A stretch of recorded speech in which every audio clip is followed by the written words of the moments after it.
Assalamualaikum warahmatullahi wabarakatuh.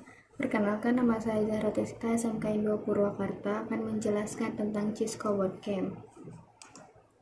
Yang pertama ada introduce to network, jaringan. Kabel memiliki jarak transmisi terbatas, kabel UTV maupun kabel LAN, maksimalnya yaitu 100 meter.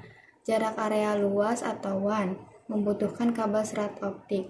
Dan jaringan nirkabel adalah pilihan ketika infrastruktur kabel sulit diterapkan. Nirkabel point to point disebut untuk melayani koneksi jaringan jauh berkilo-kilometer.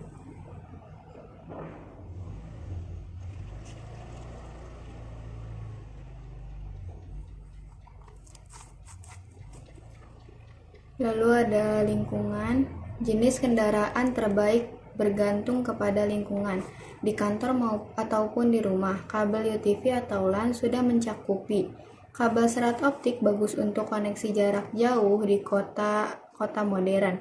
Sedangkan jaringan nirkabel adalah pilihan terbaik untuk area yang sulit memasang kabel seperti pedesaan dan pegunungan. Lalu kuantitas dan kecepatan data. Kabel serat optik memenuhi persyaratan data besar dan kecepatan tinggi seperti di pusat data.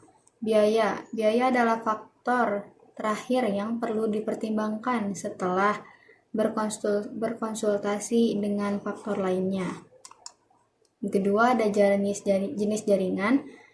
Yang pertama ada personal area network atau PAN. Jaringan yang menghubungkan perangkat pribadi misalnya Bluetooth.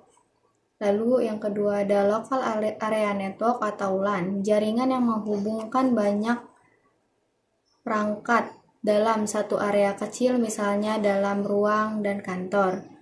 Yang ketiga ada kampus area network atau CAN.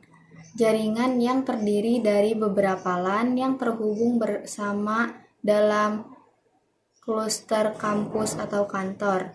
Yang keempat ada wide area network atau WAN.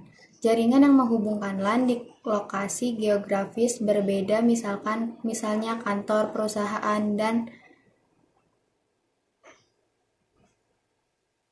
dan di kota yang berbeda. Yang kelima ada internet, jaringan global yang menghubungkan WAN dan LAN di seluruh dunia. Lalu ada model referensi OSI dan TCP/IP. Model referensi OSI ada 7 lapisan dan TCP/IP 4 atau 5 lapisan. OSI adalah model referensi, sedangkan TCP/IP adalah model yang sebenarnya digunakan dalam desain yang implementasi jaringan. Dan pentingnya memahami lapisan dalam model ini untuk memahami bagaimana data transmisikan dalam jaringan. Lalu ada alamat IPv4.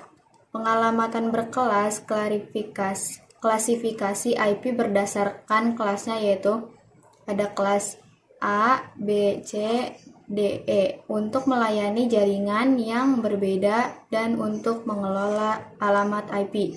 Secara bertahap digantikan dengan metode classes addressing atau CIDR. Sedangkan menggunakan subnet mask. Yang kedua ada subnet mask menggunakan simbol garing atau X, misalkan garing 24, untuk dengan mudah mengidentifikasi bagian jaringan dan host dari alamat IP. Lalu yang ketiga ada alamat IP public dan pribadi.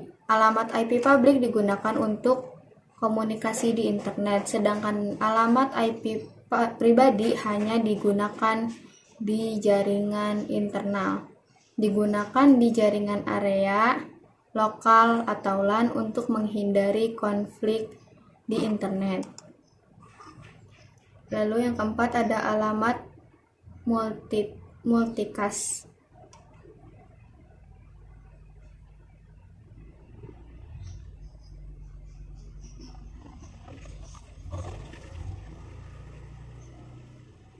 Lalu yang keempat ada alamat multicast.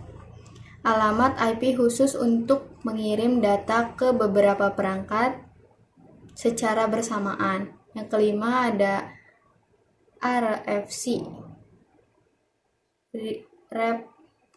representasi rekaman alamat standar IP. Lalu yang keenam ada ringkasan masalah pengalamatan classful.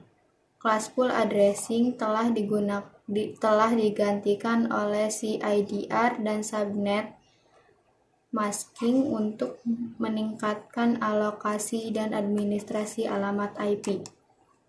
Terima kasih. Sekian saja dari saya. Wassalamualaikum warahmatullahi wabarakatuh.